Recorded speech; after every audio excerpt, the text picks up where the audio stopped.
Hello friends, आज हम I am Neeraj Kumar और आपके लिए 11th क्लास का ही यूनिट एंड डायमेंशन का पार्ट सेकेंड लेके आए हैं। पार्ट वन आपको हम बता चुके हैं यूनिट एंड डायमेंशन का, जिसमें यूनिट के ऊपर चर्चा किए थे। आज डायमेंशन के ऊपर चर्चा करने जा रहे हैं।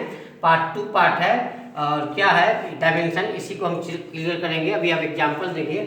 फिजिकल क्वांटिटी के सब मालूम है, जो क्वांटिटी मेजर किया जा सकता है उसको हम फिजिकल क्वांटिटी कहते हैं। तो ये फिजिकल क्वांटिटी है, इधर डायमेंशनल फार्मूला लिखा हुआ है। जैसे अगर हम फिजिकल क्वांटिटी में जैसे मास लें तो मास का डायमेंशन फार्मूला क्या लेते हैं, तो बिग ब्रैकेट लिखते हैं, उसके अंदर में कैपिटल एम लिखते हैं।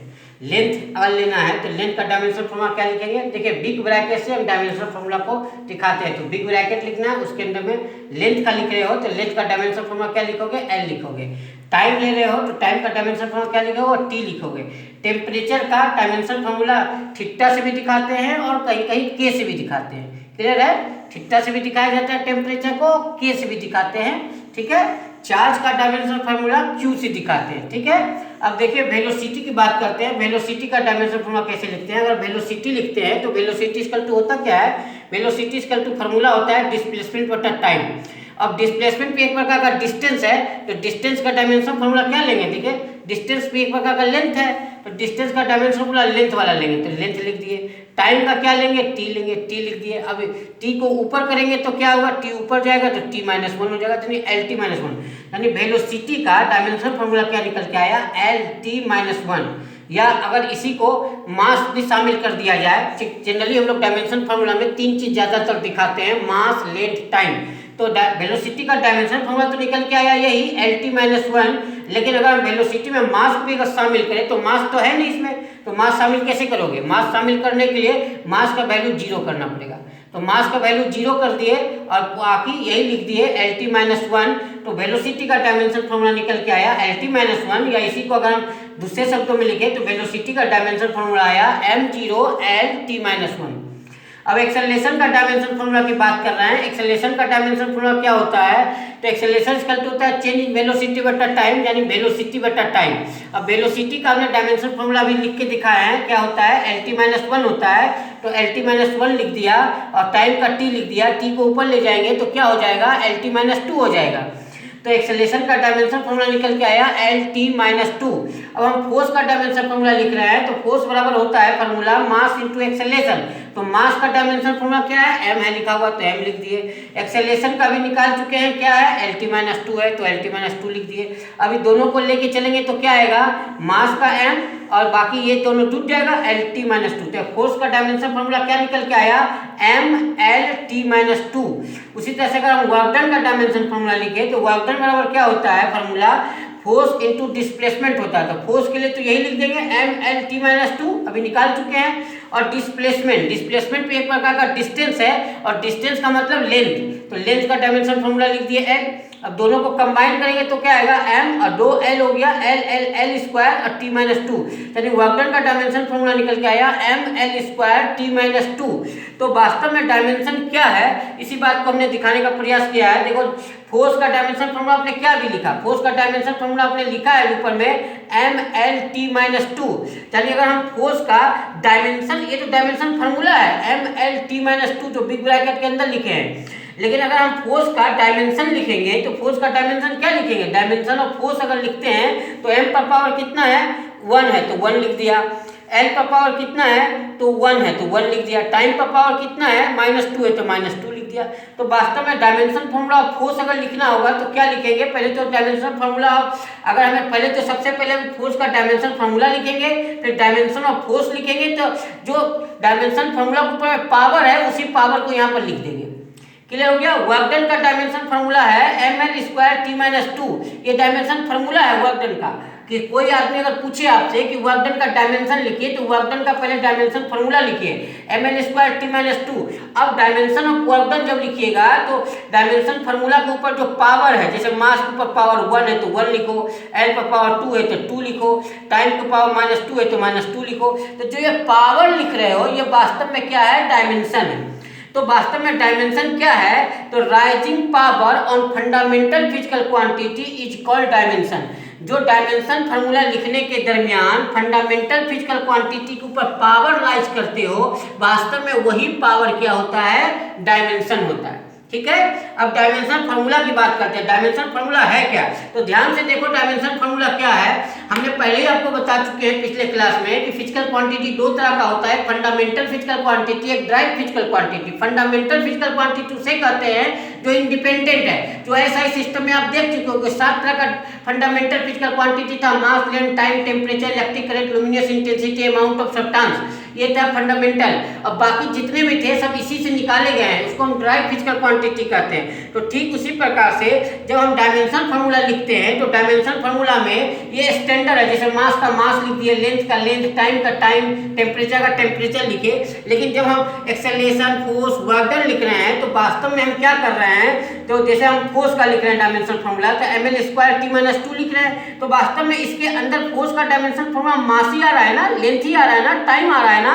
तो वास्तव में जो फंडामेंटल फिजिकल क्वांटिटी के ऊपर पावर लाइज करके हम ड्राइव फिजिकल क्वांटिटी को एक्सप्रेस करते हैं, वही डायमेंशन फार्मूला है। तो ड्राइव फार्मूला समझ में आ गया। डायमेंशन फार्मूला क्या है, तो देखिए यहाँ लिखा हुआ है, the drive physical quantity can be expressed in terms of fundamental physical quantity by use of dimension is called dimension formula।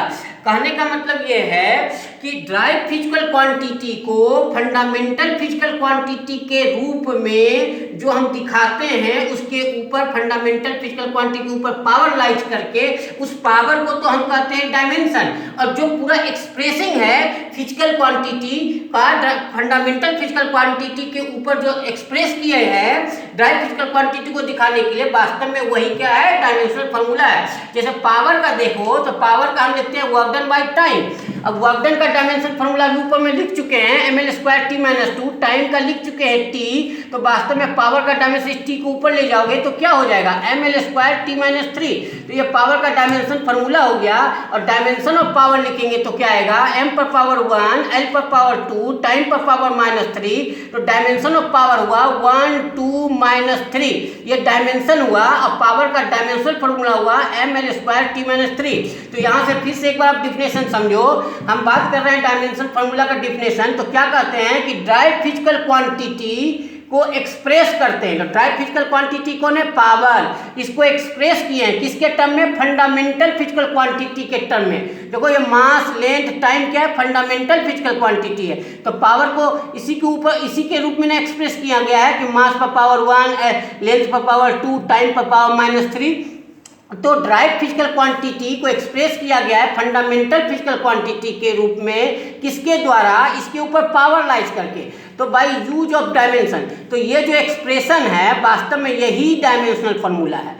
Dimensional formula का मतलब होता है कि ड्राइव फिजिकल क्वांटिटी को फंडामेंटल फिजिकल क्वांटिटी के रूप में दिखाना, और जो पावर लाइज किया जाता है फंडामेंटल फिजिकल क्वांटिटी के ऊपर में, उस पावर को डायमेंशन कहते हैं। और ये पूरे एक्सप्रेसिंग को डायमेंशनल फार्मूला कहते हैं। क्लियर हो गया। अब इसी तरह से और भी देख लीजिए डायमेंशनल फार्मूला, अगर आप कोई चीज़ का लिखने का प्रयास कर रहे हैं तो इसी तरह से लिखा जाएगा।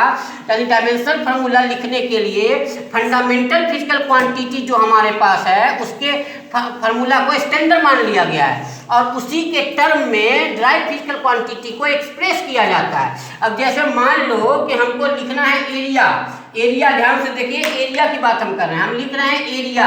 अब एरिया क्या होता है, दो लेंथों का गुना होता है, लेंथ इंटू ब्रेथ, यही तो हम लिखते हैं। लेंथ को ब्रेथ से गुना कर दिया,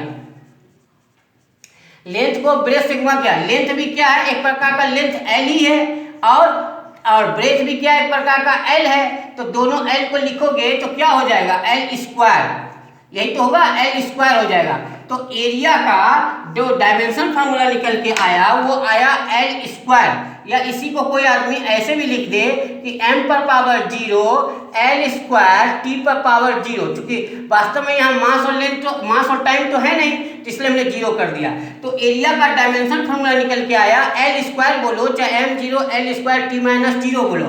लेकिन जब डायमेंशन ऑफ एरिया की बात करेंगे, डायमेंशन ऑफ एरिया की बात करोगे तो डायमेंशन ऑफ एरिया क्या लिखोगे, 0 2 0, यानी ये पावर जो दिखाओगे ये होगा एरिया का डायमेंशन, और ये जो एक्सप्रेसिंग है ये डायमेंशन फार्मूला है। तो वास्तव में ये ड्राइव फिजिकल क्वांटिटी है एरिया, इसको एक्सप्रेस किया गया फंडामेंटल फिजिकल क्वांटिटी के रूप में बाय यूज ऑफ डायमेंशन। तो इस एक्सप्रेशन को डायमेंशनल फॉर्मूला कहते हैं, और जो ये पावर दिखाते हो इसको हम डायमेंशन कहते हैं। अगर मान लीजिए हम लिख रहे हैं प्रेशर,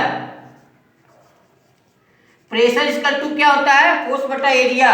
प्रेशर इक्वल टू क्या होता है, कितना फोर्स लग रहा है कितने एरिया पर, इसी को तो हम कहते हैं प्रेशर। तो फोर्स का डायमेंशन फॉर्मूला क्या लिखोगे, mL(T-2) और एरिया का क्या लिखोगे, L²। तो दोनों को मिला के जो डायमेंशन फॉर्मूला निकल के आएगा वो क्या आएगा, देखो एक L कट जाएगा तो L पर पावर खाली वो नहीं बचेगा ना यहाँ, तो -1 हो जाएगा, T पर पावर -2। तो प्रेशर का डायमेंशन फॉर्मूला क्या निकल के आया, फोर्स बटा एरिया, यानी डायमेंशन फॉर्मूला निकल के आया mL पर -1 T-2, और प्रेशर का ये डायमेंशन फॉर्मूला निकला। अगर डायमेंशन कहा जाए प्रेशर का कि भैया डायमेंशन बताओ प्रेशर का, तो डायमेंशन प्रेशर का क्या लिखेंगे, 1 -1 और क्या लिखेंगे -2। ये जो लिखेंगे वास्तव में ये डायमेंशन हो गया प्रेशर का, और ये जो एक्सप्रेशन वाला टर्म है जिस रूप में हम दिखा रहे हैं ये डायमेंशनल फॉर्मूला है। तो क्लियर हो गया ना कि ड्राइव फिजिकल क्वांटिटी को फंडामेंटल फिजिकल क्वांटिटी के रूप में जो एक्सप्रेस करते हैं पावर डाल करके, वो होता है, उस फॉर्म को कहते हैं डायमेंशनल फॉर्मूला, और उसके ऊपर जो पावर दिखाते हैं वो पावर को कहते हैं डायमेंशन। तो यही है डायमेंशन फॉर्मूला। क्लियर है, कोई दिक्कत तो नहीं है डायमेंशन फॉर्मूला में। तो इसी तरह से किसी का भी आप डायमेंशन फार्मूला निकाल सकते हो, और डायमेंशन फार्मूला निकालने के बाद इसी के ऊपर नोमिनिकल आएगा। थर्ड क्लास हम नोमिनिकल का लेंगे यूनिट एंड डायमेंशन का, जिसपे हम नोमिनिकल के ऊपर चर्चा करेंगे कि यूनिट एंड डायमेंशन से किस तरह का नोमिनिकल आता है, कैसे यूनिट चेंज किया जाता है इसके ऊपर। इसलिए घबराना नहीं है, आराम से पढ़ना है और परेशान नहीं होना है, कहीं ज़्यादा पैसा खर्च करने की जरूरत नहीं है। आप घर में ही वो सब सुविधाएं उपलब्ध करा दिया जाएगा जिससे आप डेवलप होगे, और आप डेवलप हो और आप नॉलेजर हो, आप नॉलेज वाले व्यक्ति हो, आपको कोई कमी नहीं है। आपके दिमाग में ये कंसेप्ट हम पूरी तरह से उतारेंगे। अगर आपको कोई दिक्कत हो तो हमें कमेंट में लिख के बताइएगा। आपका दोस्त, आपका साथी आपको बढ़िया से समझाने के लिए तैयार है और आपके दिमागों में उतार देगा। कल कहीं ना कहीं आप बड़े ऑफिसर बनोगे तो आप मुझको जानोगे, मुझको गर्व होगा कि आप मेरे द्वारा पढ़ाए गए स्टूडेंट हो। इसलिए मैं पूरी मेहनत से आपको पढ़ाऊंगा। जय हिंद।